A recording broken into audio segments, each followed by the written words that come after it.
Hi friends, কেমন আছেন সবাই? সবাইকে পুকুরের তরফ থেকে অনেক অনেক শুভেচ্ছা অভিনন্দন। আজকে আমি চলে আসলাম, আমরা তিনজন মিলে চলে আসলাম আমাদের গ্রামের লোকাল মার্কেটের এক বিরিয়ানির দোকানে। সেখানে 60 টাকায় আনলিমিটেড বিরিয়ানি দেওয়া হয়।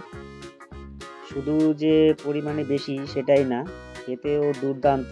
এটা যে কোনো বড় বড় রেস্টুরেন্টের 250-300 টাকা প্লেটের বিরিয়ানিকেও হার মানাবে। কারণ এই যে যারা কারিগর, এরা গ্রামে যারা বিরিয়ানি করে, এরাই বাইরে বড় বড় রেস্টুরেন্টে কাজ করে। তারপর এরা 10-12 বছর 15 বছর কাজ করার পর আবার লোকালে নিজের গ্রামে এসে আবার নিজেরাই রেস্টুরেন্ট দোকান করে। তা এই জন্য খাবার যে একদম ভালো হবে না এরকম কোনো বিষয় নেই।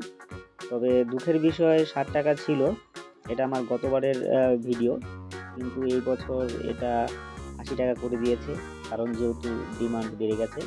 আর এই যে দেখতে পাচ্ছেন আমার প্লেটে এত পরিমাণে বিরিয়ানি, আমি কিন্তু হাফ খেয়েছি, আর হাফ কিন্তু আমি খেতে পারলাম না, কারণ অনেকটাই দেওয়া হয় পরিমাণে। যাই হোক, ভিডিওটা ভালো লাগলে অবশ্যই লাইক করবেন এবং শেয়ার করবেন, আর সাবস্ক্রাইব তো অবশ্যই করবেন। ধন্যবাদ সবাইকে।